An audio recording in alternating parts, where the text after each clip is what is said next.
이제 하이프의 역사적 배경에는 일단은 온열 치료해가지고는 뭐 그 옛날 파피루스 이집트 시대부터 해가지고 굉장히 오랫동안 논란이 되어 왔고 효과가 있다고 그렇게 해왔던 이야기거든요. 그래서 온콜로지에서도 이제 온코서미아로 해서 암 치료에 많이 이용이 되고 있고 현재도 많은 기술이 발달하고 있습니다. 그래서 이게 이제 어떤 그 베나인 어떤 파이브로마 같은 데도 적용을 할 수 있지 않을까 해가지고 이제 한 90년대 중반부터 시작을 해가지고 어떤 간암이라든지 아니면 뭐 판크레아스 이런 쪽으로 이제 적용이 되기 시작을 해서 기술이 집적이 됐습니다. 그래서 91년 정도에 이제 그 충칭 하이프라고 처음 1세대 이제 하이프가 나왔었죠. 그래서 그게 간암 치료에 이렇게 이용이 되다가 간암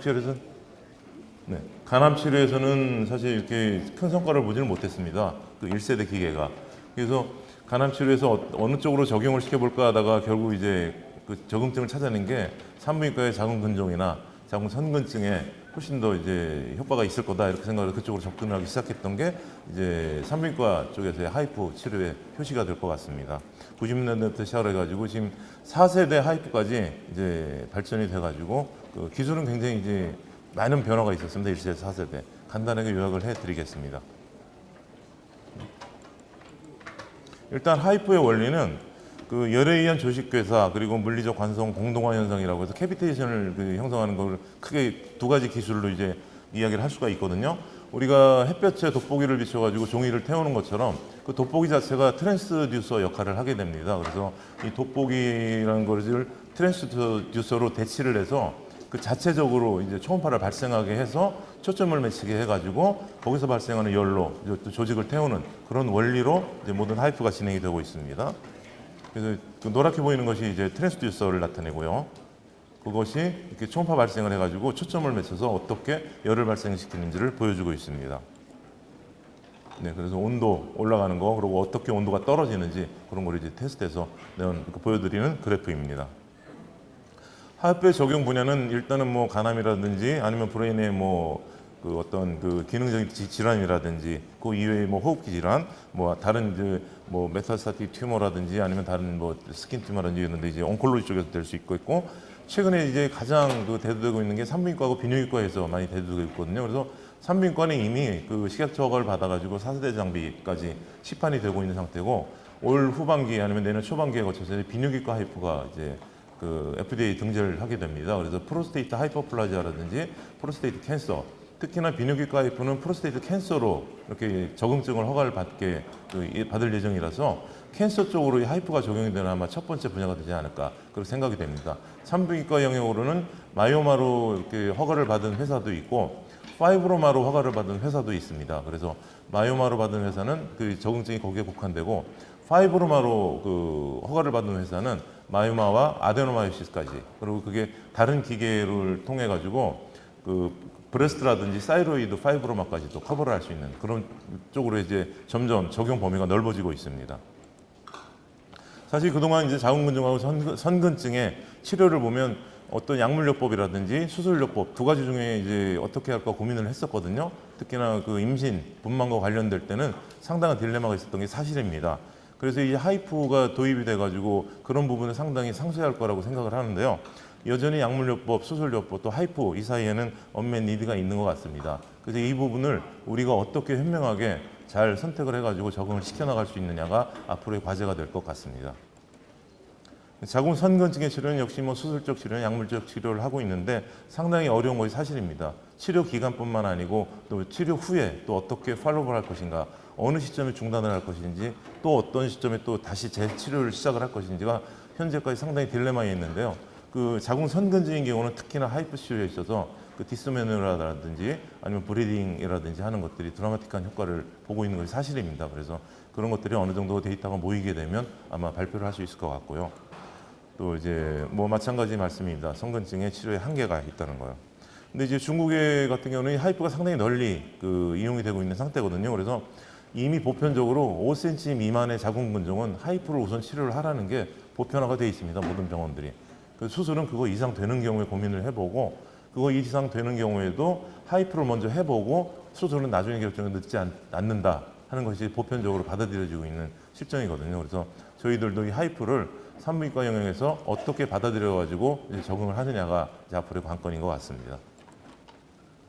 그동안 뭐 좀 괜찮은 케이스들만 골라와서 그런지 모르지만 35케이스를 이제 잠깐 봐보시면 거의 100% 사이즈가 줄어드는 건 사실입니다. 근데 그 시간이 얼마나 걸리느냐, 또 뭐 합병증이 있느냐 없느냐 그런 차이거든요.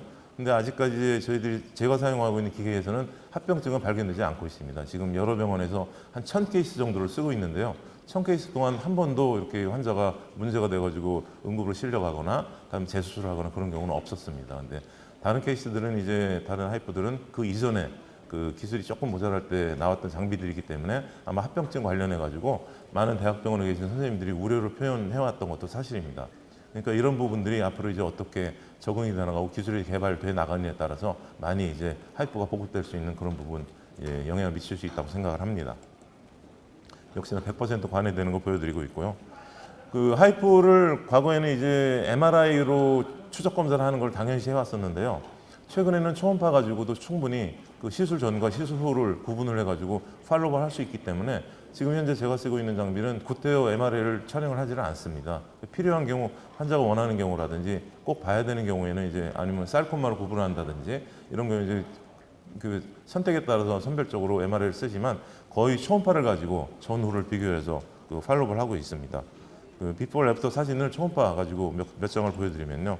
역시 전부 사이즈 줄어드는 건 사실인데 요거는 시술 전에 그 초음파를 찍어가지고 뱃슬 변화를 본 거고 바로 후에는 시술 끝나자마자 바로 그 똑같은 그 부위를 찍어가지고 이제 비교를 한 내용입니다. 확연하게 초음파만 가지고도 이렇게 변하는 거를 알 수가 있습니다. 그리고 사실 요즘 나오는 기계들은 이제 마취를 안 하거든요. 그래서 누워서 시술하고 그래서 치료 도중에 환자하고 대화를 하면서 합니다. 그래서 그 초음파 화면을 보여드리면서 지금 이 부분이 치료가 되고 있다는 것을 이야기를 해주고 또 하나가 치료할 때 이제 통증이 있느냐 없느냐 그걸 가지고 많은 질문들을 하시는데요. 사실 통증이 있는 게 훨씬 안전한 겁니다. 그래서 마취를 하면 이제 잘못된 곳을 쏘이고 있을 때 환자분이 반응을 못하니까 합병증으로 가게 되는데요. 통증이 있는 경우는 그것이 중단을 해가지고 어떤 파워라든지 듀레이션 인터벌 아니면 부위라든지 이런 걸 다 조절을 할 수가 있거든요. 다시 시술을 해가지고 환자분이 시작부터 끝날 때까지 대화를 하면서 편안하게 그 치료를 마칠 수 있는 그런 부분이 장점이라고 할 수가 있습니다. 그래서 초음파로 팔로우하는 걸 보여드렸고, 그 다음에 이제 기존에 MRI로 팔로우를 했던 부분들입니다. 근종 부분이 있고 줄어드는 것들을 보여드리겠습니다. 대표적인 케이스들이거든요. 이제 마요마나 아데노마요시스, 게다가 이제 그 마요마 아데노마요시스 동시에 있는 경우, 그리고 이제 멀티플 마요마가 있는 경우 모두 다 해당돼서 한 번에 시술이 가능하고 만약에 한 번 해서 안 되면 전혀 걱정 없이 다음번에 다시 한번 해드리면 되거든요. 이건 이제 일종의 트리트먼트이기 때문에 서저리 개념하고 좀 다르게 접근을 하고 있습니다. 휴즈 사이즈도 마찬가지 시술을 했었고요. 네, 그래가지고 이제 그 케이스를 좀 보여드렸는데 역시 하이프에 있어서 가장 중요한 거는 이 트랜스듀서의 기능이라고 할 수가 있겠습니다. 어떤 트랜스듀서를 쓰느냐에 따라서 그 정밀도와 정확도가 조금씩 차이가 나니까요. 그래서 이거를 이제 잠정적으로 1세대부터 4세대까지 이렇게 이름을 지어봤습니다. 1세대가 이제 초창기 91년대에 개발이 됐던 그런 이제 트랜스듀서가 될 텐데요. 직면에서 초음파를 발생시켜가지고 곡면으로 변화를 시켜가지고 초점을 맞추는 거라서 이 초음파 발생은 직면에서 발생을 하게 됩니다. 1세대 어쿠스틱 평면 반사 렌즈형이라고 하죠. 그래서 왼쪽 그림에서 보시는 것처럼 그 평면에서 초음파가 발생을 해가지고 중간 장치를 통해서 곡면으로 꺾어져서 위에 가서 초점을 매치게 하는 이런 부분이라서 사실 이 반사되는 그 사이에 에너지 손실이 상당히 많이 있습니다. 그래서 그 에너지 손실 문제가 하나가 있겠고, 그리고 한 번을 거쳐서 가는 거기 때문에 끝에서 맺히는 초점의 크기가 비교적 큰 경우에 속합니다. 거의 큰 경우 8mm에서 1cm까지 초점 지름을 이야기를 하거든요. 그래서 근종이라든지 이런 부분을 치료를 할 때 어떤 세이프티 마진이라는 거 있습니다. 그 엔도메트리움에 가까운 부위하고 바깥에 캡슐에 가까운 부위, 그 부위는 이제 손상이 되게 되면 불임을 초래한다든지 아니면 캡슐이 럽처가 돼가지고 뭐 다음번에 뭐 분만을 한다든지 할 때 이제 합병증이 초래를 할 수가 있거든요. 그래서 그런 부분에 그 조금 부정확한 그런 부분하고 특히나 아데노마요시스 선근증이 있을 때는 이게 경계가 불확실하기 때문에 조금 이제 좀 치료 효과가 아니면 치료 범위가 좀 자신 없어 하는 경우가 좀 있을 수가 있습니다. 2세대는 이제 이런 부분을 좀 교정을 하기 위해서 다중 어레이 초점 렌즈를 도입을 했습니다. 그래서 여기 보시는 이런 모든 작은 동그란 점들 하나하나에서 초음파를 다 발생을 하게 됩니다. 그래서 저 점에서 발생하는 모든 초음파들이 한 초점에 맺혀가지고 거기서 열을 발생하게 만든 것이 이제 2세대 다중어레이 초점 렌즈인데요. 이것 역시도 이제 너무도 많은 다른 부위에서 초음파가 발생이 되다 보니까 그 모든 것들이 한 점에 맺힐 때 그 정확도가 좀 떨어지게 됩니다. 그래서 그 초점의 범위라든지 또 이런 그 초점들 중에 몇몇 개가 고장이 나게 되면 이제 그거를 체크를 할 방법이 없기 때문에 그런 부분이 또 문제가 될 수 있겠고요. 그다음에 이제 3세대 이중어레이라고 해가지고 그런 그 초점 나오는 그 초음파 발생 부위를 좀 줄여봤습니다. 좀 크게 만들어가지고 그래서 한 7개 정도의 초음파 발생 부위를 이제 줄여서 거기에서 나오는 거를 초점을 매치게 했었는데 이 역시도 이제 고장 부분이라든지 각도 부분이라든지 이런 부분이 있기 때문에 초점 매치는 부위가 조금 커지게 됩니다. 그래서 그 다음에 이제 개발이 된 게 그럼 1세대 때 그러니까 꺾어지게 만드는 직면에서 곡면으로 꺾어지게 만드는 그 부위를 아예 곡면에서 초음파를 발생하게 만들어 보자 해가지고 이제 개발을 한 게 가장 최근에 나온 곡면 수점판 자가초점 렌즈라고 합니다. 이거는 곡면 자체에서 초음파가 발생하게 만들어졌기 때문에 중간에 에너지 손실이라든지 이런 게 없고 곡면 자체에서 이미 그 초점을 계산을 해서 만들었기 때문에 초점 범위, 열 발생하는 초점 범위가 굉장히 작아지게 됩니다. 계산상으로는 1mm, 1mm, 3mm로 이렇게 줄어들게 되어 있죠. 4세대 곡면 수점판 자가초점 렌즈형이 이제 나와 있는 이 제품입니다. 프로 2.8 하이프요. 그리고 그 이외에 이제 하이프가 여러 분야에서 적용이 되고 있거든요. 그래서 에코펄스라고 해가지고 갑상선하고 유방 섬유선종 이쪽에서 적용이 되고 있고요. 그다음에 프로스테이트 캔서하고 하이퍼플라지아 그쪽에서 이제 적용되고 있는 소나케어라는 제품이 또 나오고 있습니다. 그 외에 최근에 이제 브레인에 적용하는 기계도 또 개발이 되고 있고요. 그래서 브레스트 파이브로마 그쪽에 적용이 되고 있는 거 간단하게 동영상으로 보여드리고 있습니다. 이제 브레스트에 직접 이제 대가지고 거기서 초음파로 진단을 한 다음에 진단용 초음파와 치료용 초음파가 끝에 같이 있거든요. 그래서 진단용 초음파로 범위를 정한 다음에 그걸 디지털라이즈 해가지고 점에서 선으로, 선에서 면으로, 면에서 입체로 이렇게 진행을 하게 됩니다. 그래서 그 부분을 컴퓨터라이즈 해가지고 이게 초음파를 발생시켜서 그 혹을 태워나가는 그런 기술이죠. 브레스트 파이브로마 역시 마찬가지입니다. 수술할 경우에 인시전이 되고 갑상선에도 이렇게 상처가 났고 요즘 뭐 로봇이나 복강경 기계로도 이제 이런 수술을 한다고 하는데 역시 뭐 수술이니까 인시전 자국이 남습니다. 하지만 이제 하이프 자체는 그런 이제 흉터 없이 내부에 있는 혹을 태워서 없앨 수 있다는 그런 장점이 있습니다. 에코펄스 시술 과정입니다. 왼쪽에 동영상으로 잠깐 보시면요.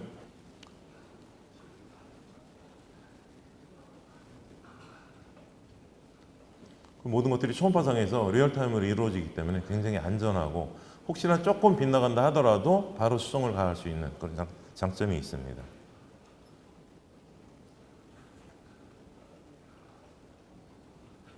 네. 그다음에 이거는 이제 초음파로 시술 전, 후 비교해 놓은 초음파 사진입니다.